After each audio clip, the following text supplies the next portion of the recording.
लगातार बने हुए कोरोना वायरस के चलते आगे आने वाले जो एग्ज़ाम्स हैं ना, क्लास 10th के और क्लास 12th के, उनको कैसे कंडक्ट कराया जाए, क्या क्या पॉसिबिलिटीज़ बन सकती है कि भाई क्या उनके एग्ज़ाम हो सकते हैं, और अगर एग्ज़ाम नहीं होंगे तब फिर क्या किया जाए। इसी संबंध में इस एडिटोरियल में चर्चा की गई है।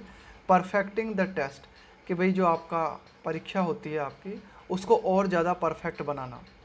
CBSE's plan for class 10 and 12 assessments का मतलब होता है मूल्यांकन। शुड इनकॉर्पोरेट, एडिटोरियल कहता है कि भाई जो CBSE का प्लान है ना, कि क्लास 10 और क्लास 12 का मूल्यांकन कैसे किया जाए, उसमें शामिल किया जाना चाहिए। शुड इनकॉर्पोरेट का मतलब है उसमें शामिल करना चाहिए नीड्स ऑफ स्ट्रेस्ड स्कूल्स, कि भाई कई ऐसे स्कूल्स हैं जो कि तनाव में हैं, तो उनकी जो ज़रूरतें हैं उनको शामिल किया जाना ज़रूरी है CBSE के प्लान में। Preparing for an uncertain academic year, uncertain का मतलब होता है अनिश्चित, अकेडमिक ईयर, अहेड का मतलब है जो आगे आने वाला साल है। ड्यूरिंग द पेंडेमिक, कि ड्यूरिंग द पेंडेमिक, पेंडेमिक का मतलब होता है वैश्विक महामारी, यहाँ वैश्विक महामारी से मतलब है कोरोना वायरस, कि इस कोरोना वायरस के दौरान आगे आने वाला जो अकेडमिक ईयर है उसमें जो अनिश्चितताएं बनी हुई हैं उनके लिए प्रिपेयर होते हुए CBSE ने क्या किया है, the central board of secondary education has decided, उसने ये डिसाइड किया है, decided on an assessment scheme for class 10 and 12 for 2021-2022 under under various scenarios. तो एडिटोरियल कहता है कि भाई आगे आने वाले समय में कई सीनेरियोज बन सकते हैं। भाई हो सकता है काफ़ी हद तक पेंडेमिक जो है वो कंट्रोल हो जाए, तो हम क्लास 10 और क्लास 12 के फिजिकल एग्ज़ाम जो है कंडक्ट करा सकते हैं पहले की भांति। हो सकता है तीसरी लहर आ जाए या चौथी लहर आ जाए, तो फिर जो है कुछ और करना पड़ेगा। तो कई तरह के सीनेरियोज हो सकते हैं, कई तरह के परिदृश्य हो सकते हैं। तो उन सभी परिदृश्यों को ध्यान में रखते हुए CBSE ने अपनी असेसमेंट स्कीम क्लास 10 और क्लास 12 के लिए तैयार की है। जैसे कि क्या क्या सीनेरियोस हो सकते हैं, including the possibility that board examinations can be conducted. भाई एक तो ये संभावना भी रखी गई है कि बोर्ड एग्जामिनेशंस जो हैं उनको कंडक्ट कराया जा सकता है, उनको आयोजित कराया जा सकता है।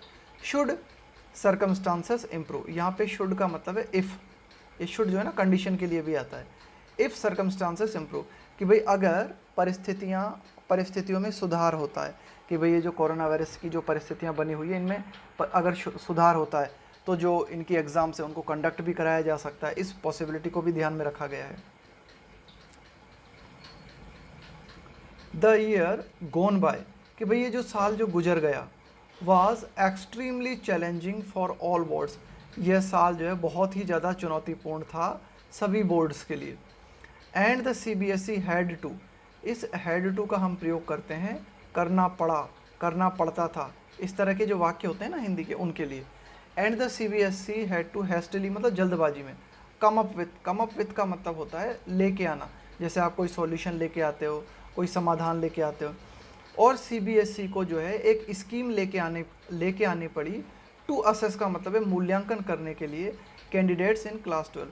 तो एडिटोरियल यही कहना चाहता है कि भाई पिछला जो गुजरा हुआ साल था वो सभी बोर्ड्स के लिए बहुत ही ज़्यादा चुनौतीपूर्ण रहा, और CBSE को क्या करना पड़ा, क्लास 12th जो है उसके जो कैंडिडेट्स हैं उनका मूल्यांकन करने के लिए, मतलब बहुत ही जल्दबाजी में एक नई स्कीम लेके आना पड़ा।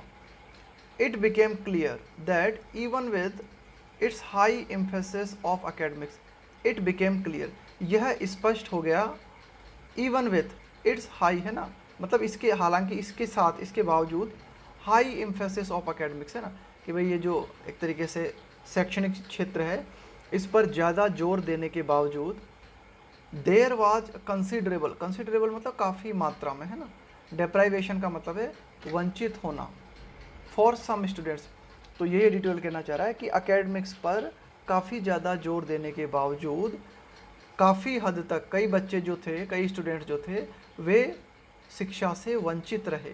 There was considerable deprivation for some students and not all got the opportunity to complete their syllabus, और जो सभी की सभी बच्चे थे उन्हें अवसर प्राप्त नहीं हो सका कि वे अपना सिलेबस कंप्लीट कर पाते और अटेंड ऑनलाइन क्लासेस है ना, या फिर वे ऑनलाइन क्लासेस अटेम्प्ट कर पाते even in the national capital, है ना। तो ये भी संभव नहीं हो सका, यहाँ तक कि even in the national capital, है ना, यहाँ तक कि राष्ट्रीय राजधानी दिल्ली में भी कई बच्चों के लिए ये पॉसिबल नहीं हो पाया कि वे ऑनलाइन क्लासेस अटेम्प्ट कर पाते या फिर वे अपना सिलेबस पूरा कर पाते, है ना। The wide coverage of the board as of 2019, अब देखो एक तरीके से ये जो CBSE बोर्ड के द्वारा 2019 की अगर हम बात करें तो जो काफ़ी स्कूल्स जो है वे कवर किए गए थे ना। वाइड का मतलब है विस्तृत, यहाँ पे विस्तृत रूप से कई स्कूल कवर किए गए थे, इंक्लूडिंग 1138 केंद्रीय विद्यालयास, 2727 गवर्नमेंट स्कूल्स। देखो इस बोर्ड्स के अंतर्गत, है ना, CBSE बोर्ड ने कितने स्कूल्स को जो है एक तरीके से कवर किया था। 17,553 इंडिपेंडेंट स्कूल्स, है ना। इसके अलावा 598 Jawahar Navodaya Vidyalaya and 14 central Tibetan schools and schools abroad, abroad का मतलब है जो विदेश में है ना, जो CBSE के अंतर्गत आते हैं। तो इतने सारे स्कूल्स कवर किए गए थे 2019 के दौरान। आगे देखते हैं। द डाइवर्सिटी, इसका मतलब होता है विविधता, of students and their varied backgrounds, है ना। यहाँ पे वेरिड का मतलब यही है विविध, बैकग्राउंड्स, है ना, कि भाई एडिटोरियल कहता है कि भाई जो स्टूडेंट्स हैं वे विविधता से भरे हुए हैं, है ना, उनके विविधतापूर्ण उनका बैकग्राउंड है ना, कोई कहाँ से आता है, कोई कहाँ से आता है। वाज अपरेंटली, अपरेंटली का मतलब है क्लियरली, रेकॉन का मतलब होता है पहचानना, टू सम डिग्री। तो एडिटोरियल यही कह रहा है कि भाई जो विभिन्न स्टूडेंट्स थे उनके जो एक तरीके से उनका जो विभिन्न बैकग्राउंड्स है ना, उनकी विविधता को जो है पहचाना गया, है ना, कुछ हद तक।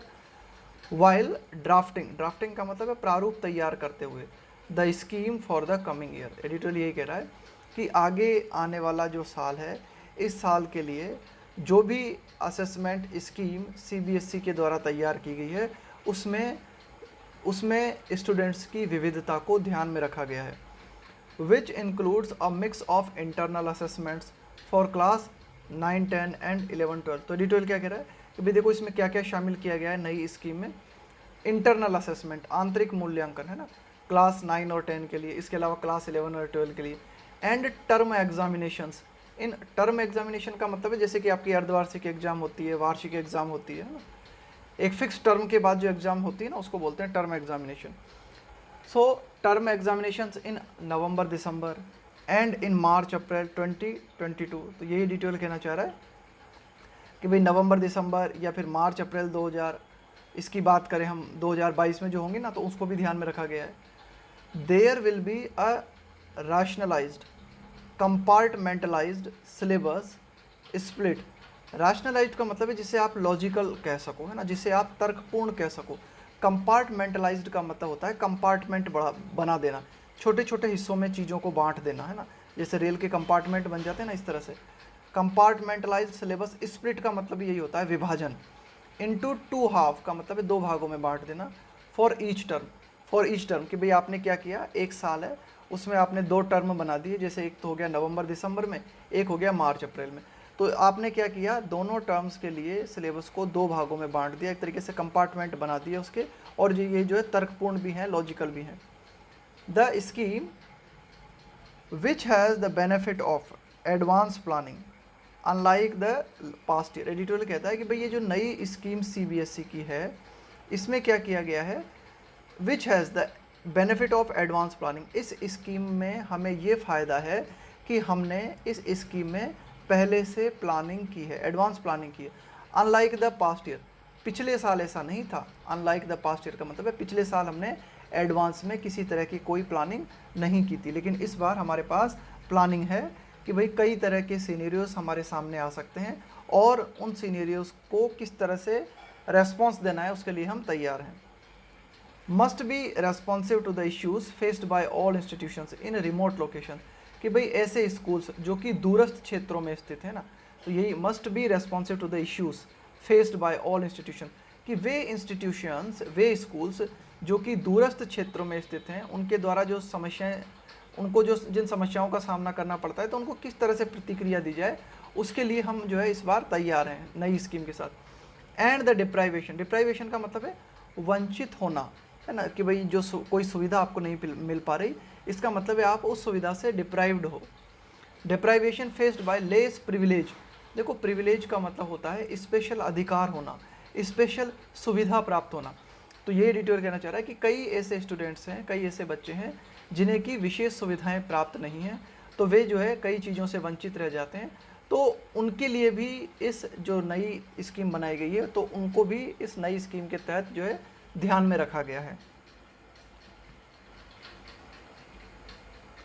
The CBSE's special scheme relies on syllabus rationalization done through expert evaluation of interconnectivity of subjects।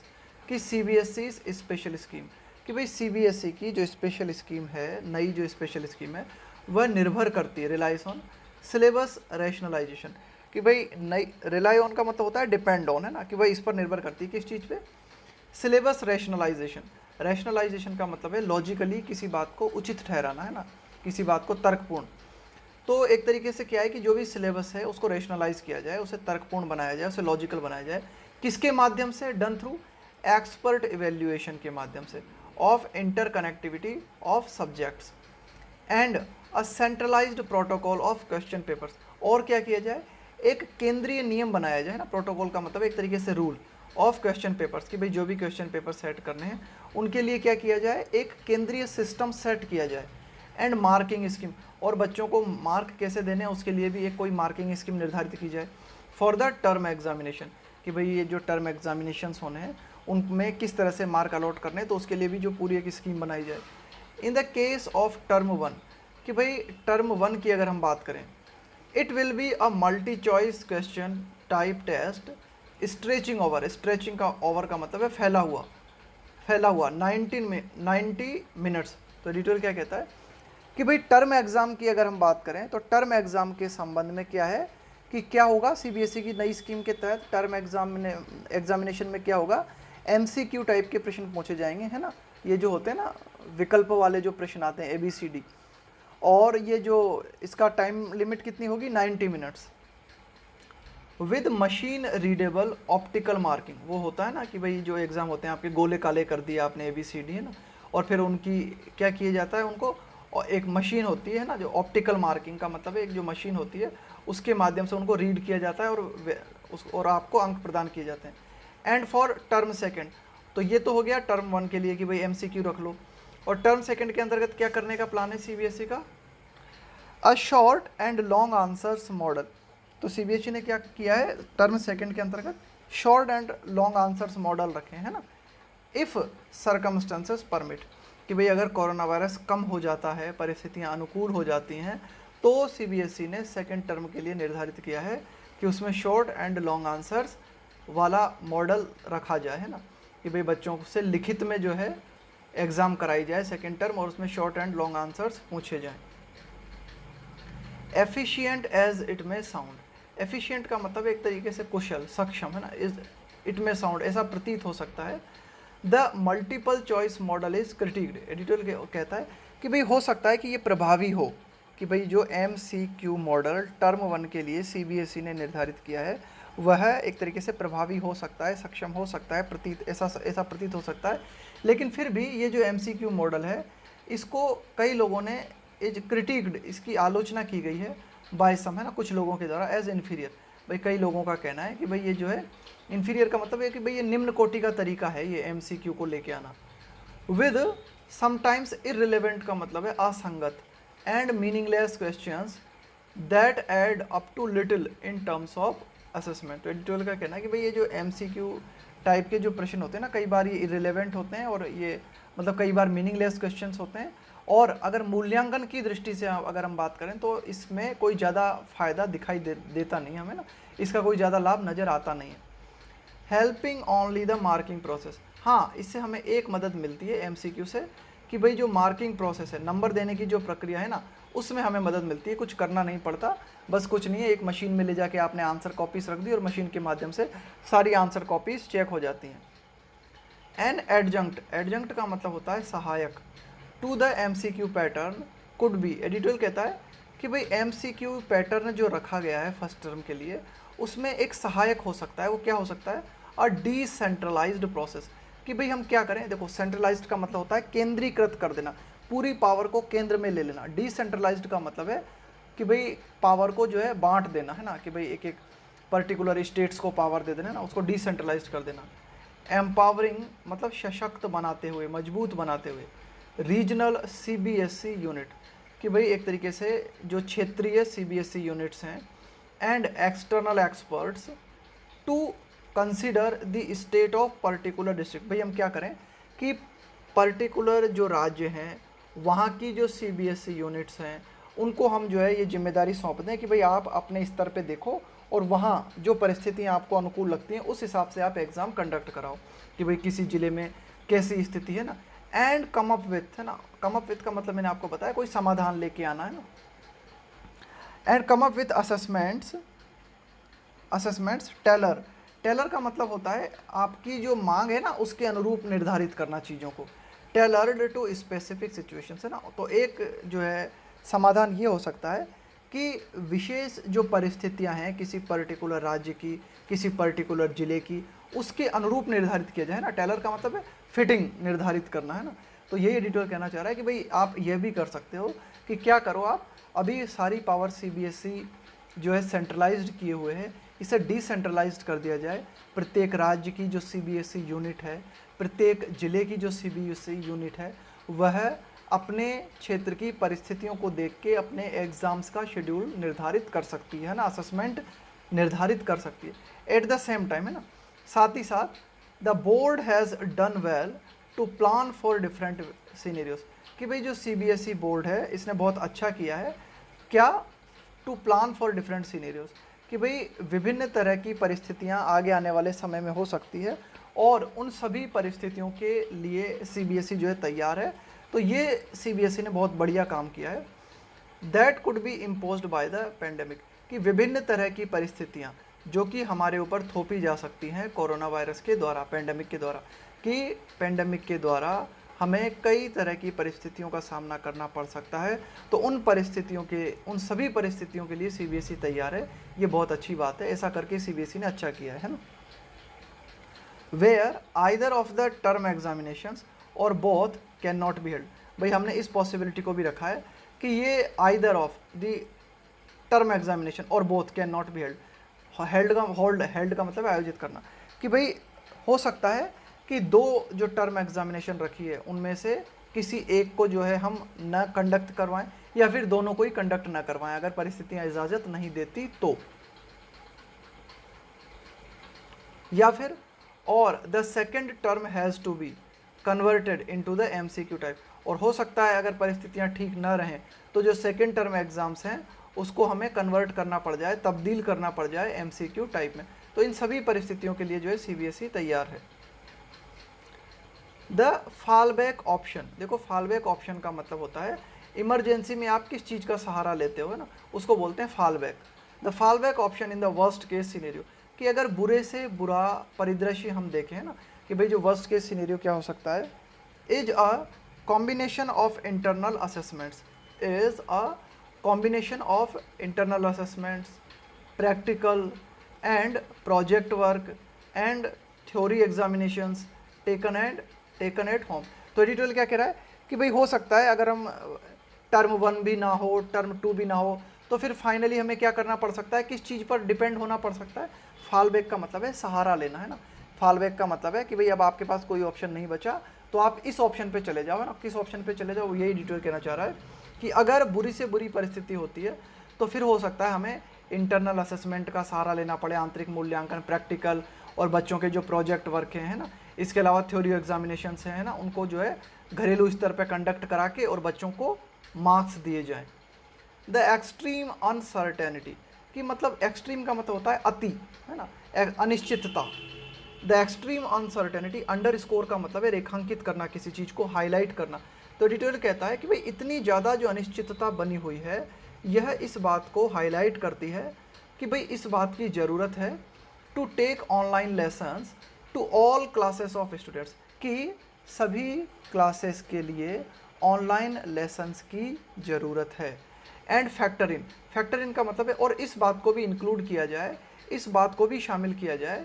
And factor in schools with special needs देखो स्कूल्स है ना, जो इस ऐसे स्कूल्स है ना जो स्पेशल नीड्स का मतलब होता है, जैसे कई बच्चे होते हैं उन्हें विभिन्न तरह की डिसेबिलिटीज़ हो सकती हैं, जैसे physical disabilities, medical disabilities, mental disabilities. तो इन डिसेबिलिटीज़ को ध्यान में रखते हुए जो स्कूल बनाए जाते हैं उनको बोलते हैं स्कूल्स विद स्पेशल नीड्स। तो एडिटर कहना चाह रहा है कि भाई ऐसे स्कूल्स जो विद स्पेशल नीड्स हैं उनको भी जो है हम ध्यान में रखें। और एडिटर कहता है कि फाइनली इस बात की ज़रूरत है कि हम कोशिश करें कि ज़्यादा से ज़्यादा जो स्टूडेंट्स हैं उनको ऑनलाइन क्लासेस उपलब्ध कराएं। क्यों? क्योंकि अनिश्चितता बहुत ज़्यादा बनी हुई है। तो यह अनिश्चितता इस बात को हाईलाइट करती है कि ऑनलाइन लेसन्स की सर्वाधिक आवश्यकता है।